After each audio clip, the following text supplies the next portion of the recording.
Okay, so what I want to do today, until we all just schwitz to death, is so as we saw, right, if you remember, the Gemara had said that if you think that really sunrise is what permits the eating of the Omer, so then what's the role of the Korban HaOmer? So the Gemara says the Mitzvah. So what is this Mitzvah exactly? So as we said, right, there are three logical possibilities. What I want to do is see this inside, because this discussion is first really addressed at length in the Yerushalmi. It's quoted as well a little bit in Tosfot. I sent you the Yerushalmi, but let's read through it together. Now, Yosef, it's not that Yerushalmi is harder as much as you're not used to it. It's a different type of Aramaic. It's a bit of an older Aramaic. Why wouldn't it be written in Hebrew? Because they were speaking Aramaic. Because they were speaking Aramaic. So they were in Israel. Yes, and we know from that Aramaic was the language in Israel also at different points in history. I know, but I feel like if you're going to do something like this... Even in Tanakh, Aramaic is the spoken language of the... Indeed. Not just Daniel. Not Pitam. What else? Yechezkel. Yeshayahu. Right? So most of the Nevi'im... That they don't... When they speak... Right? No, it depends where. There were different places where people spoke different things. Speaking, and like, for example, like the Rambam, right? He didn't use it right in Hebrew. Like the Mishnah Torah, though, he wrote in Hebrew. Yeah, but the Beresh Mishnah, he wrote in Arabic.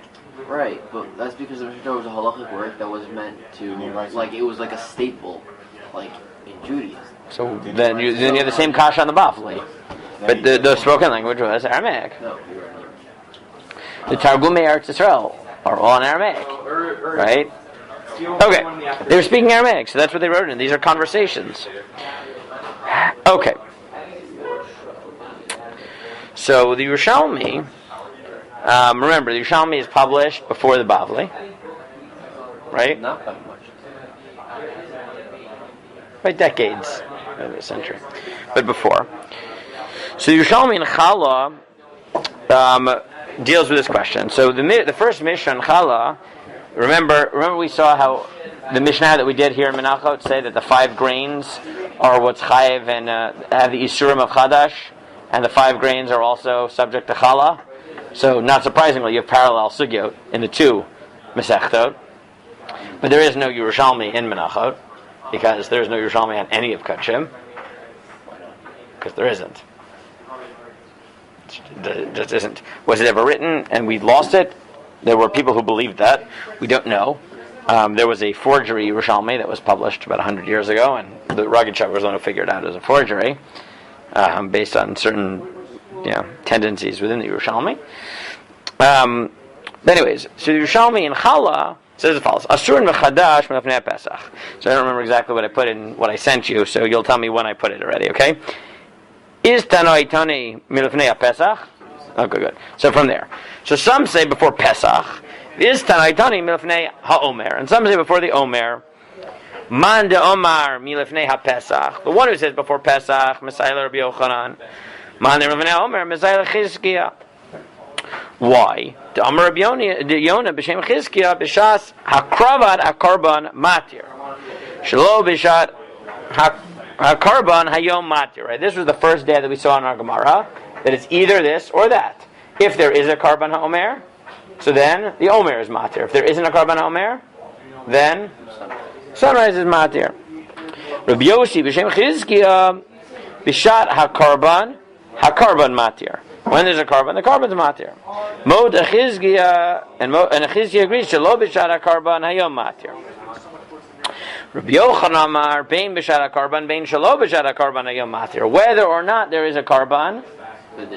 Right now, again, we said the simple pshat of the Bavli, and even more explicit in the Yerushalmi, is that the first day of that first stage in the Gemara actually thinks that there's just 2 completely different tracks. When there's a Beit HaMikdash, one thing. When there isn't, not. And I think we'll go back to that probably tomorrow. But, or maybe at the end of the day, I don't know if we can, we'll see. But Amar, if we survive, exactly. Amar Vihila, Taima de Rabbi Yochanan, at Etzem Hayom Hazeh, because the pasuk says, until the essence of this day, Melamed Shayom Matir. Yochol afilu mishat ha-korban. So you might think that's true even with the korban. Tamalomar, Adav yachem et korban eloheichem. Yochol hava mamash. And here's where, remember I said yesterday that maybe the key to understanding the Yom being matir, and yet it's still being connected to the Omer, is because it's not the 16th, but it's the day of the bringing of the Omer that's matir. Where do you get that idea? From here, this line in the Yerushalmi, which says, you might have thought you actually have to bring the Korban, Talmud Lomar, at Etzem Hayom Hazeh. Not the 16th, but the day of the Korban. So, so now the Gemara says, Mo de Rabbi Yochanan bi Issur shehu asur. But at least Rabbi Yochanan agrees that it is asur to eat the new grain before the Korban HaOmer. Isuro mahu. So this is what we don't have at all in the Bavli, which is, the Bavli calls it le mitzvah, the Yerushalmi calls it Issur. But at any rate, the Yerushalmi then goes on and says, and what exactly are you talking about? What is the Issur? So Rabbi Yirmiyah Amar Isuro Divar Torah. Rabbi Yirmiyah says it is a biblical prohibition. Rabbi Yonah Rabbi Yossi Tarveon Amrin Isuro Midivrehen. Rabbi Yossi and Rabbi Yonah say it is Dirabanan. That's what it means. And Omer Rabbi Yossi Milehon Dirabanan Misayin Lo. Etc. Is that actually what I stopped for you? Or did I go farther? What did I give you? Okay. You don't bring these before them. Omer Rabbi Yeshua, Dirumia, Rabbi Yonah, Rabbi Imi, B'Shem Rabbi Yochanan. The fact that these menachot that are brought before the Omer are invalid is only on the 13th, 14th, 15th. Hashisha asar, but on the 16th of Arvehevi kasher. If you bring it, you're not supposed to bring it, but if you did, it's kasher. In Tamer Isur Dvar Torah, Hilo Shnaya. If it were a biblical prohibition to bring the Omer to bring the mincha before the Omer is brought, so then it should be pasul. Hishlo asar yazabasri chamisha tishisha asar of Arvehevi pasul, and it should be invalid whether it's 13, 14, 15, or 16. Va'od min hadad Amar Rabbi Zeira alei derav bar daiton de benoi Rabbi Chia Rabba hu savar kavaton in Tamer Yisur Dvar Torah Rav bar dait Rabbi Yochanan. Okay, so what you see is you have two different positions. And then the Gemara there says, or maybe I should have given you one more line, that the Gemara says, but wait a second, isn't there the Takana of Yochanan Zakai? That when there's no Beit HaMikdash, the whole day is Asr. In Tamer Yisur Dvar Torah, if you thought it was biblical, Nichas, then it makes sense. In Tamer Yisur Midibrayan, Yesh Takana Achar Takana? Is there a Takana on a Takana? If the whole Issur to wait till the Omer is only Dirabanan, you're not going to put Takana on top of the Takana? So Omer Rabbi Yossi Reivon Ibn Erachoken said, it's a Gzera for the people who are far away. Okay.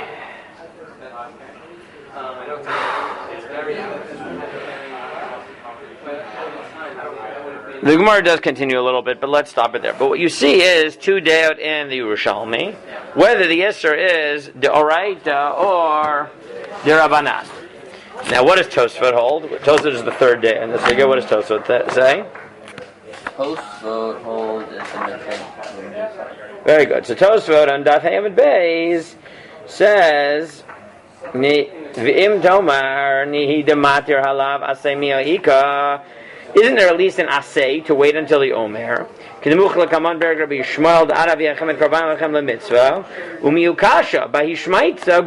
there's a problem. So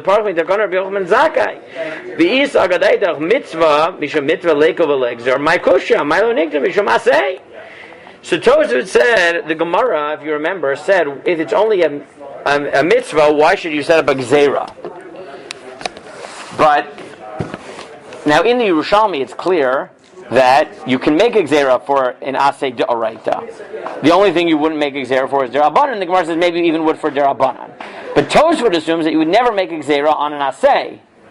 Even if the asay is d'oraita, you'll make gzeira to protect lavin. So he says, so why is the Gemara so... No, I'm sorry, other way around. Tosfot says if it's biblical, you would make a gzeira, right? Even if it's an asay. And therefore, why is the Gemara so worked up about it? Just say you're making a gzeira On the asay, if midaraita, the lav is wiped away when the sun rises, but there's an asay to not eat the omer until to eat new grain until the omer, so then it makes sense as a gzera. What's the Gemara bothered by? So he says, "Lafichach nir deino mitzvah min hamuchar ba'alma v'afilu asay leka." So he says, no, it's not even an asay. It's just the better way of doing it. So we have 3 deos essentially. Right, what do we have? Why would the Gemara bring up the basic mikdash in the beginning? What do you mean? It's different in terms of if the basic mikdash is No, the Gemara is saying that here the Gemara's question was on the gzera.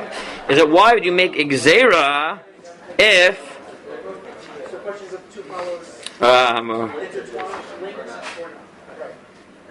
why would you make a gzera if there's no Issur? Because here Mizrach permits it. So the Yerushalmi says, well, it just depends deraisa derabanan. You wouldn't make at first glance you wouldn't make a double derabanan, and then the Gemara says maybe you would. But there's no problem saying that for an asay deraisa you would make a gzera. Based on that, Tosfot said, well, then what was the Gemara's question to begin with? It must be that this is not even a regular assay, because a regular assay, of course you would make gzera. You wouldn't for mitzvah min hamuvchar. The only thing you wouldn't do it for is if it's just better.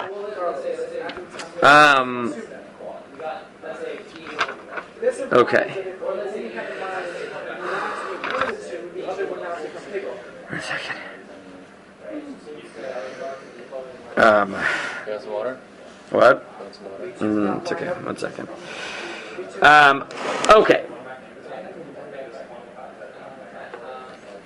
So let's try to understand this. And like I said, I think what I'm going to do on some of these is I'll tell you the achronim a little bit outside. But what you see already is right. The main shitot here is right that this mitzvah 3 possibilities. Right, that it's a asay de'oraisa, it's a dirabanan, or it's just a mitzvah min hamuvchar. Okay. What else did I put on the sheet, by the way? On the sheet, or was that it? I think you put the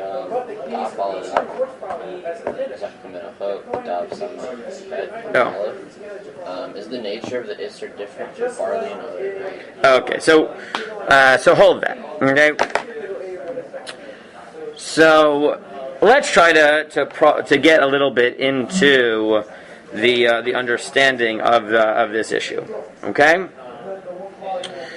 So I'm gonna, like I said, instead of making this shir go on till the end of the year and giving you all the shagasariyas inside, we'll talk about it a little bit more outside. I know you forgive me. The question is, do I forgive myself? I know you forgive me. Okay. Now, so one way that it's presented in the Achronim is to say as follows: that maybe the Issur of Her Mizah Mizrach is an Issur Cheftza, meaning that the object is actually treif, right? But once sun rises, so now the only reason you can't eat it is because exactly that there's either an issur or a mitzvah on the gavra that you shouldn't be eating until you. Right now that it's treif is that you should be bringing the omer first.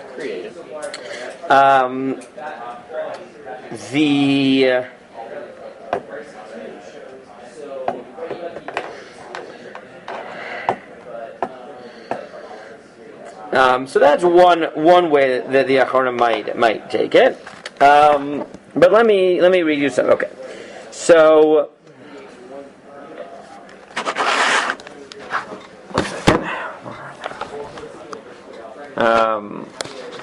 yeah, it's just hot. It's just torture. One more Tosfos I wanted you to see. I'm losing concentration. Look at one more Tosfos. Just look at Tosfos on some ches. Did I give you both? I meant to, but if I didn't, No, just stop. okay. So if you look at Tosfos on Samaches, on the main one, I think that was just given to me that we would look at that one. He says, Tosfos says, Mashma de ika asay de oraisa, ela delek alav.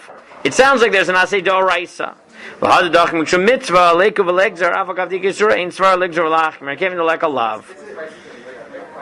Right, Tosfos in there says it sounds like it's an asay de oraisa, Samaches, like on the sugya. Amud Aleph. The last one again. He says, "Mashma ikasei d'oraita." It sounds like it's biblical. Ela delek alav. There's just no love. V'had dachik mishum mitzvah leikov ligzor. Avgad ikasur d'oraita and svar ligzor lachman given delek alav. And the Gemara at this stage thinks that even if it's in d'oraita, you don't make a gzeira on a asay. You only do it on lavim. V'tema migar mi beitza. Why? By the in the beginning of Beitza. Yes. So there we have zero to protect asays. So he says, okay, whatever. He answers up the question. But at the end, his conclusion is the last three words: "Mikamokom asmi d'oraita." It is asmi d'oraita. So you see that Tosfot on Samachet assumes that it's an asay d'oraita. Right? The Yerushalmi either holds it's an asay or a lav d'oraita, not totally clear. Right? Or it's d'Rabbanan, or mitzvah and amufkar. Right? So we have really three possibilities, maybe 3.5. Right? But either mitzvah asay d'oraita, right? Maybe lav, but probably not, unless you take Yerushalmi very literally. D'Rabbanan, which is the other day in the Yerushalmi, or mitzvah min hamufkar. Now, if you think it's an Issur asay d'oraita, so what's the source? What's the pasuk?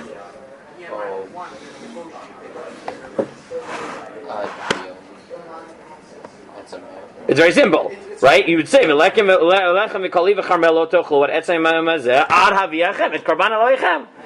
you say that is correct. And the way you would have to read it is that the lo tochlu is on etzem hayom hazeh. And then there's some sort of asay on the on waiting till the carbon, which is a little bit weird, right? And that's what the Shagas Aryeh notes. Right? Correct. So the Shagas Aryeh notes that that's weird because if it's from the Torah, it should be a lav, right? Tofu ad etzem, and then it says ad yechem as korban. Okay.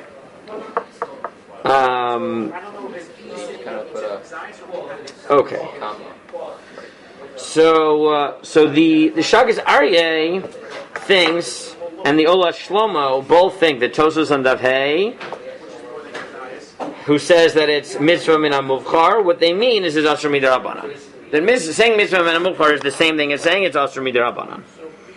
Okay, and then they know, well, this is a machlokes in the Yerushalmi. Right, that Yerushalmi has a machloket whether it's d'oraisa or d'Rabbanan. Correct. I'm just telling you. I'm giving you the summary. Now we noted that in the Yerushalmi it was willing to say that it was d'Rabbanan and still say it would be a gzeira l'gzeira because of the rechokim, right? Because of the people who are l'maisa not going to find out that it was brought. And the Pnei Moshe had said,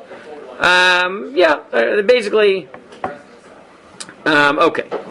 Now the Grizz thinks that that Tosfos means exactly what he says. It is an Issur d'oraisa. But why? And the Grizz is one of the people who says what we said, that the difference between an Issur on the Gavra and an Issur on the Chefza. That what type of Issur asay is it? What you would say is, you're right, that there's an Issur on the food is treif until sunrise, but there's a mitzvah on the person, or maybe even a law on the person, probably a mitzvah on the person to wait until the Korban Pesach, the Korban HaOmer is brought. And he proves it from the following. The Gemara in Rosh Hashanah and Yud Gimel, which I didn't give you, but I've mentioned a few times, says that when the Jews came into Eretz Yisrael, they weren't allowed to eat Chadash until Tet Zayin, unless they brought the Omer. Right? That's from Yoshua. And the Gemara had said, where did they find grain for the Korban HaOmer? right? They just moved into the country. Where do they get the grain? So Tosfos had said that this must be according to the Shita of Rav and Shmuel, that sunrise didn't matter it before the bringing of the Omer, but according to Rabbi Yochanan, it's no problem, because after sunrise, all the grain was in play. And the Achronim had asked, but I don't understand, even according to Tosfot, you're not allowed to eat grain after sunrise, it's just an Issur Aseh. So the Griz says that Rav and Shmuel held that Heir Penei HaMizrach,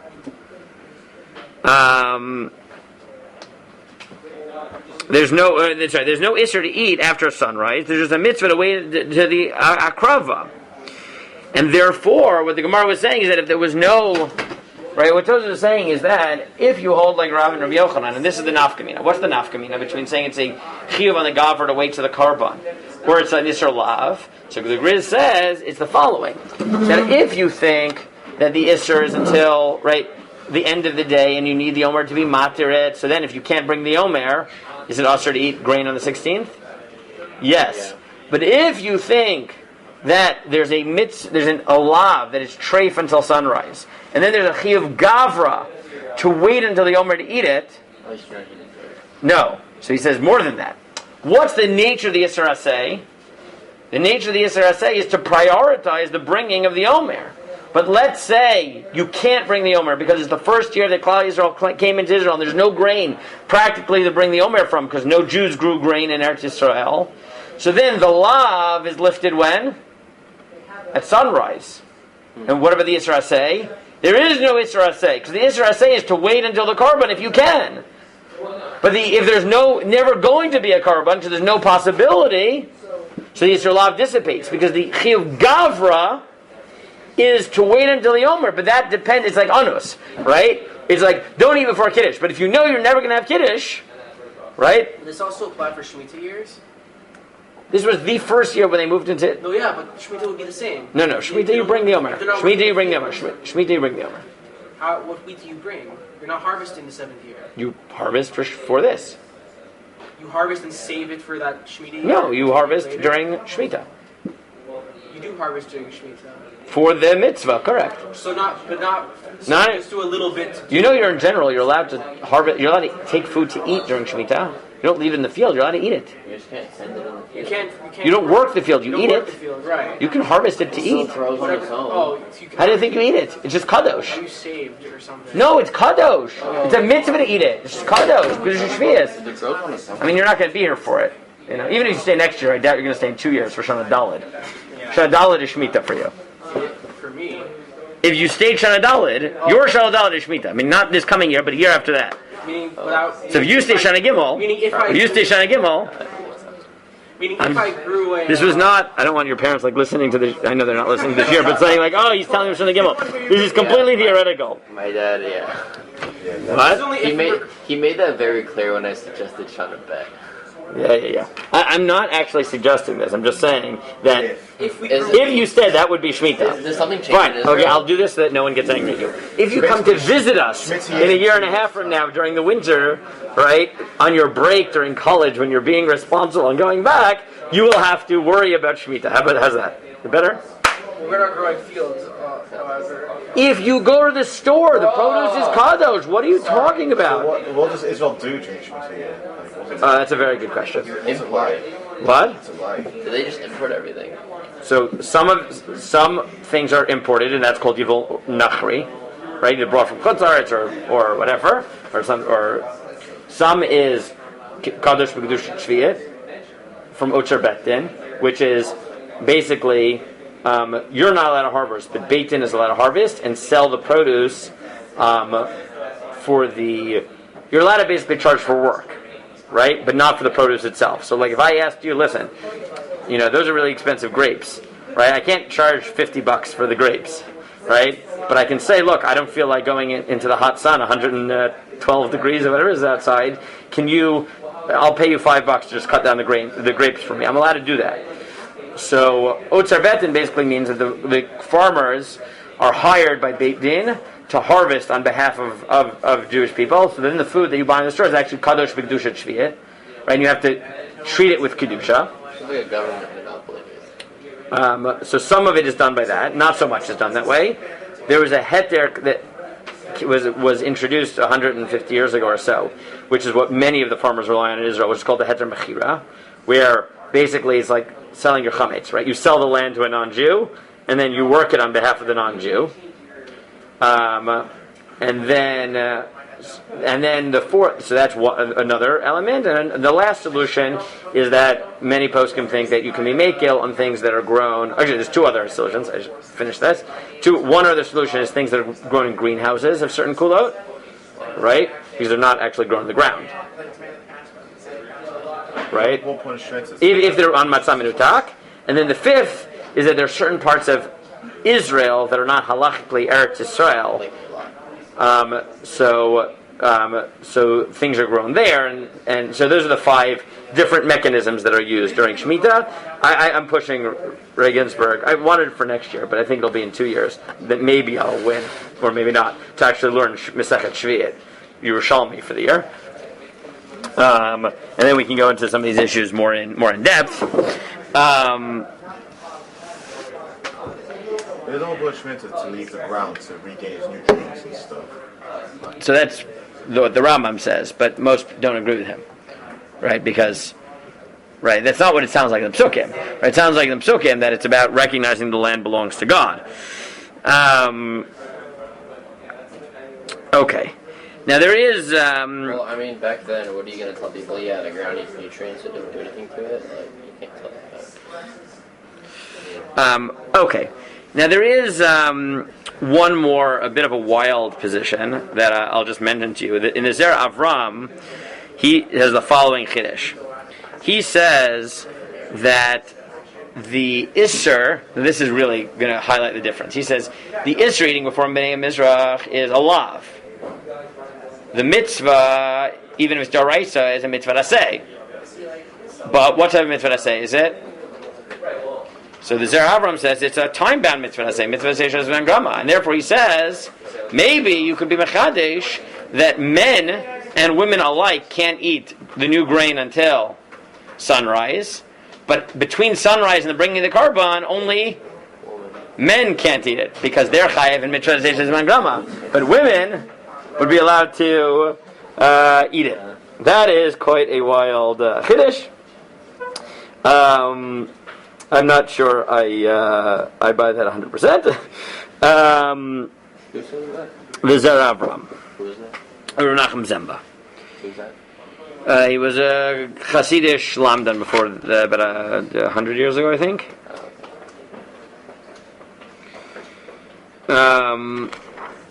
Okay. But anyway, so that is this. Now, I do think that at the end of the day, the mitzvah min hamuvchar. So again, so the if you think it's an aseh d'oraita, what you would say is, I think, some version of this, right? Is that the best way to explain it is that the lav is bechefza, and this is the aseh is begavra. Right, that you're chayev basically to give priority to the korban, and with some of the nafkamins of the griz, the possible nafkamin the Zer Avram. If you think it's derabanan, honestly, that's a bit strange, right? I mean, then what you're saying, I mean, conceptually, it's pretty smooth, it's just weird. It doesn't sound that way in the sugya. Derabanan, even though Yerushalmi does suggest it, Derabanan would just mean that midoraita, the only thing that matters is sunrise. And then there happens to be a mitzvah to bring the Omer. The only thing I would say that in this shita is that you would have to take basically what we saw from Avram Pomeranchik, from the, right, very seriously. Meaning there, it's very simple. The Issur is about the day, and the point of the Omer is completely on a daraisa level, a mitzvah, not a matir. It has literally no matir capabilities at all, because there's no Issur, there's no nothing. Mitzvah min hamuvchar, I think, is a little bit of a middle. Right? Mitzvah min hamuvchar. So if you think that Tosfot is saying mitzvah min hamuvchar means just derabanan, then that's the exact same thing as we just said. Mitzvah min hamuvchar, I think what you would have to do is have sort of a hybrid position, which is say, until Heir B'Yam Mizrach, it's Asur. After sunrise, it's Mutter. The fact that you have to bring the Omer, I think it's just going to be a mitigated mitzvah aseh, right? Is that it's not that it's you're chayev to bring the Omer before you eat anything. And if you don't, like your mevatel mitzvah aseh, I think it would just be, it would be nice if you gave the new grain to God before you did it yourself, right? That would be nice, right? That would be the proper way of showing that you appreciate everything God has given you. And if you eat before you bring that, so that would show that you don't really appreciate it. But it's not like actually usur, not like a formal mitzvah. It's going to be something like, it's just the right thing to do. It shows that you care about what God, it's or something like that, right? Now, but if you think it's mitzvah mukhar and daraisa level, it's a bit weird. You'd have to go, I think, in the direction of like a ratzon hatorah thing, like we talked about, right? With in Ma'avir and al mitzvah, right? That is maybe it's not a formal mitzvah to say, but like clearly the fact that the Torah ties in the Omer to the not just the 16th, but the Yom Hanef, the day that you're bringing the Omer. That shows you that really what it wants you to do is wait. If you didn't, so you didn't violate an Issur as long as the sunrise. It sounds a lot stronger than that. I don't know, do you have another formulation for Tosfot? Of mitzvah min ha-muvchar?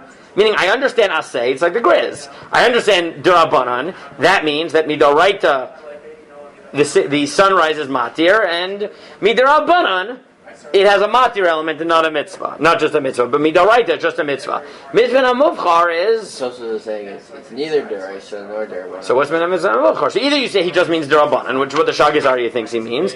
I tend to think he means mitzvah min ha-muvchar deraita, and that's where I'm starting to go in one of these,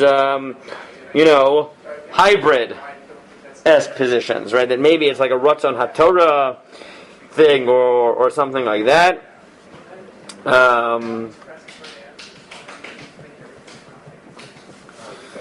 I don't know. I mean, yeah, I guess you could say it's the best way to do the deraisa. Alright, the best way to do the deraisa would be the Omer, but if not, then the deraisa is something. Okay. Now, do you guys have the strength to keep going? Okay, so let me now. Okay, so the Achronim asked yet another question, which is okay, but according to Rabbi Yochanan Reish Lakish, how exactly do these two heterim work together?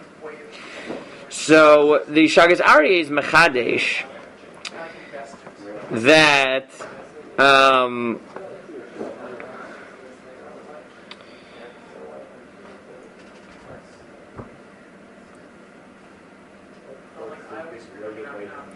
That basically, and this is maybe a fifth way of understanding it, he's mechadesh that maybe this is what he means.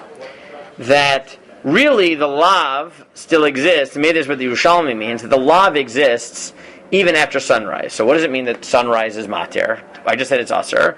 So he says maybe there's another way of reading it, and this is what the Yerushalmi means. Okay? That there's an intense issur to eat the new grain until the Omer. And there are two elements that remove that issur. When Rabbi Yochanan Reish Lakish say that Hey Mizrach maters it, they don't mean that it maters it completely. What do they mean? It weakens the issur. It's like leftover. It's like a hobbling, right, remnant of its former self. Isn't that like saying it takes away the issur of bringing the actual grain for the Omer? But then, so again, I don't think this works in the Bavli. Right? In the Bavli, it's hard to say this because the Bavli calls it lav and mitzvah. But in the Yerushalmi, you remember the language. What was the language of the Yerushalmi? Isuro dvar Torah, Isuro derabanan. Isuro dvar Torah, right? So that I think works. Even though the Shagis Aryeh is saying within the Bavli, I think it works better in the Yerushalmi. So I think you really have five models, right? You could say Heir Pnei Mizrach is matir, half the Issur. But half the Issur is actually left until you bring the Omer. Right? That's would be a radical read in the Bavli, but a potential read of the Yerushalmi. The second is to say like the Grizz. No. There's an Issur Cheftza until sunrise, and then there's a Chiyuv Gavra D'Oraisa to wait until the Omer is brought. Then you could say that Mitzvah Min HaMuvchar, right? Which is, no, there's not a Mitzvah D'Oraisa, but there's a value D'Oraisa, which is how I understand Tosfos. Right? Some sort of Ratzon HaTorah thing. Or you could say, which is the second day in the Yerushalmi, and the way the Shagis Aryeh understands Tosfot, which is that on a Doraisa level, sunrise is the matir, and there's a mitzvah independently to bring Korban HaOmer, but it has nothing to do with eating the new grain. But midirabanan, there is such a a category. It's kind of like big. Now, what though is the what is though the one benefit of saying, like the Shagas Aryeh, that the nature of the Issur is an Issur which is broken apart in two parts? What's the benefit? There's one benefit to the conceptually to the Shagas Aryeh that doesn't exist in the other models. It explains, I think, why. Whatever. It explains nicely why in the time of the Beit HaMikdash, right? I would honestly say it's interesting. The Shagas Aryeh says this for Rabbi Yochanan Reish Lakish, but if you asked me, I would have said that Rabbi Yochanan Reish Lakish, the way he understands Rabbi Yochanan Reish Lakish, is actually a better way of explaining Rav and Shmuel, right? Because remember, what we've been doing so far is explaining the position of Rabbi Yochanan that what's matir is sunrise. But we said what's still weird is the first day in the Gemara, which is that when there was a Beis HaMikdash, the only thing that mattered was the Korban HaOmer, and nowadays the only thing that matters is Heir Pnei HaMizrach, right? So you could just say, well, that's the Gzeres HaKasuv. But another way of doing it is, I think, taking the Shagas Aryeh's logic and actually applying it to them, which is to say, no. There's an Issur, right? And both sunrise chips away at it, and the Korban chips away at it. If there's a Korban, you need both to chip away at it. But if there's not going to be a Korban, since Heir B'nai Mizrach carries the potential... It's just like the Gris, though. It's basically No, it's not, because it's not Asay Lav. It's saying... If you can do the Omer, then... But I'm saying from the vantage point of Lav, that might explain why there's no Heter in the time of the Beit HaMikdash until you bring the Omer, because you'd say, look, right, it's that both of them are there to be Matir. That's what I suggest. I understand. It's a bit of a stretch within Rav and Shmuel's language, and maybe that's why the Shagas Aryeh specifically says it within Rabbi Yochanan and Reish Lakish.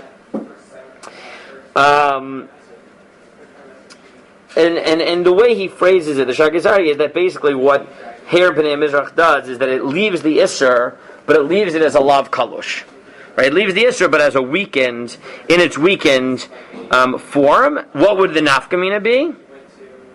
So he thinks the nafkamina is that after Heir Pnei HaMizrach, but before the Korban, even though it's Asur, right, and the way Yerushalmi says, right, it's Asur, you still wouldn't get Malkus.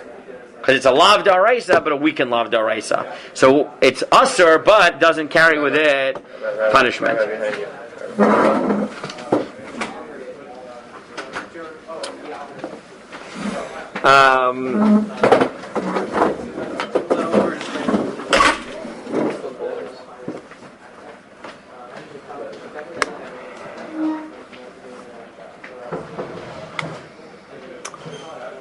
Okay.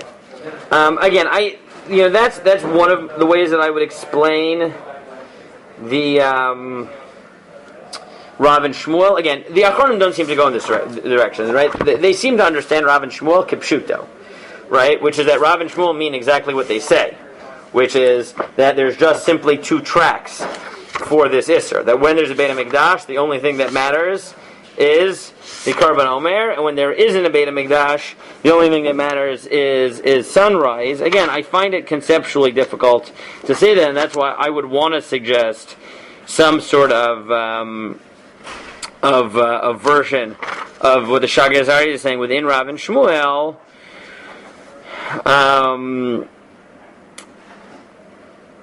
Again, the Achronim don't seem to take this direction. They just seem to say it's Gzeres HaKasuv, right? That there's two tracks. But again, I don't have a problem fundamentally saying it's Gzeres HaKasuv, according to Rav and Shmuel, that there's two tracks. That when there's a Beit HaMikdash, the only thing that matters is the Omer, and that when there isn't, the only thing that matters is the sunrise. I'm not...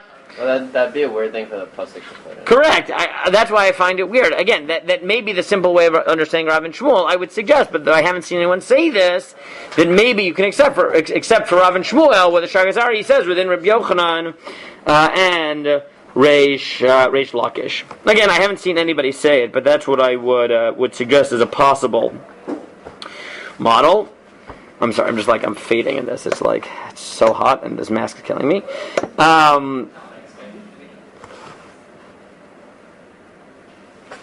Okay.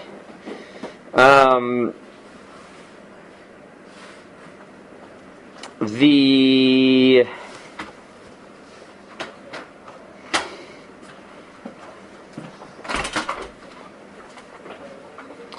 Shagas Aryeh then gives another possibility for Rav and Shmuel. Okay?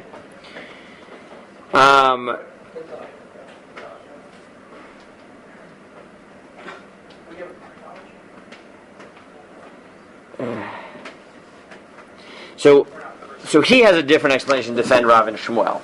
Okay? Because as I said, it's sort of weird to say that when there's a Beit HaMikdash, there's one track, and when there's no Beit HaMikdash, there's a totally different track. So again, I think you could use the Shagas Aryeh's explanation of this weakened form of Issur to explain Rav and Shmuel. The Shagas Aryeh himself gives another possibility, and that's the following. He says maybe it works like this. Maybe what Rav and Shmuel really mean, and maybe this will answer your question, maybe you'll like this more, Daniel, is that when there's a Beit HaMikdash, the Issur at sunrise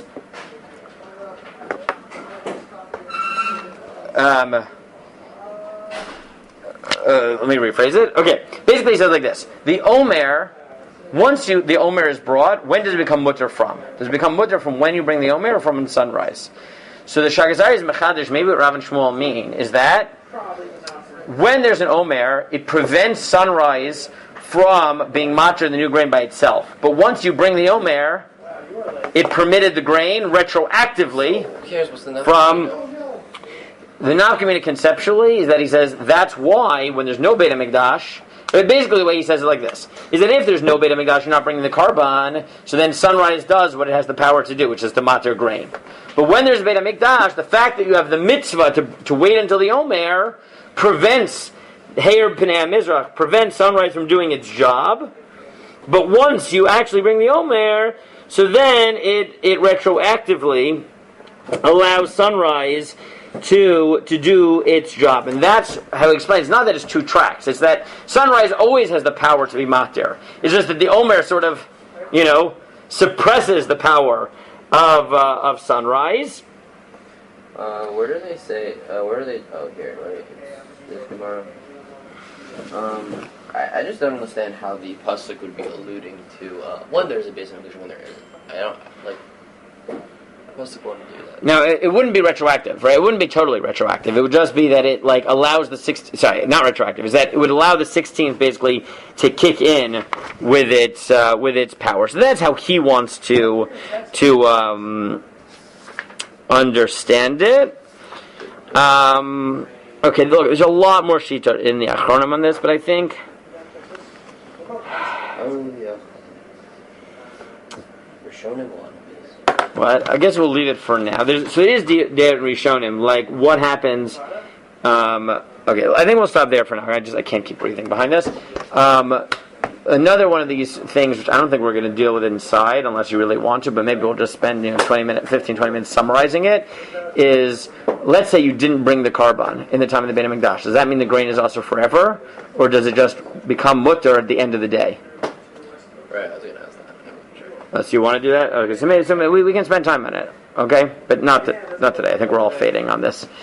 So let me just finish off the other thing that was on the sheet, and then we'll do the other thing tomorrow. So the last thing that I gave you was on the sheet, and then again, we'll come back to some of these other issues tomorrow, is whether there's a different Issur for barley. If you didn't bring the Omer, and you would say that it becomes mutter at the end of the day, then we wouldn't have a problem with grains or anything in America. Because they just become mutter at the end of that day. Right? Of course. What do you mean? But any grain that takes... But any grain that takes... No, but any grain that's planted afterwards, that's wait till next year. Right? We paskin that way, right? That once... That you can have grain once the day passes. It's just that if you plant it afterwards, it has to wait till next Pesach. So what grain are we eating then? You're eating... Yashan is old grain that took root before Pesach. And meaning, so for that day, you just can't eat any grain. For that day, you can't eat... you could eat grain from a year ago. From a whole year ago. That already had Pesach. More than... Like a year and a half ago, right, yeah. Right. Okay, so the last thing I'll just... on that day. So the only thing I'll just say is as follows. Someone planted grain on that day. there's just one possibility that in addition to all the complications we've talked about now, the Klei Chemda suggests the possibility that the nature of the Issur is not exactly the same for all grains. And he says maybe the Issur D'Oraisa applies for all grain, but there's an added Issur in barley that has the status of Tevel. Now, Tevel is like something you haven't given Truma to Meiser on. That not only is it Usr, but what's the punishment? Misa b'dei Shamayim. Right? It's a very, very machmir. So it's not a regular lav, it's a super lav. Why would you think? And also it would be Usr b'hana shel kilui, right? You couldn't even burn it, right? For your fire, right? It wouldn't just be an Isser on eating it, rather than normal Isser that's only Usr b'achila. Why do you think he says that? Right, he quotes this from the Rugged Shavar. Why do you think he says this? Right? Sorry, he quotes the Rugged Shavar, but why does he think that this is true? Just tell me quickly why you think this would be true. Because barley is what you bring the Omer from.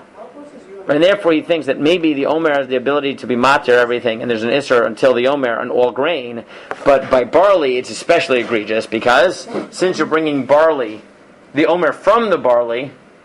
So he's saying, after sunrise, the other ones become matir. No. He's just saying they're both Usr, but the Isser on barley is even more intense. That everything is Usr until 16th or the Omer is brought, but barley has the status of Tevel and not just Issur, but the Kli Chemda himself doesn't like this. He says, there's no raya for this very mechudesh idea, but I just wanted to throw that out. Okay, so tomorrow I guess what we'll do then, if you want to deal with this question of what happens if what's it called? You don't give a Korban. Okay, we'll continue some of these issues tomorrow. I'm not sure exactly which one we'll take up tomorrow. Okay, I can't breathe.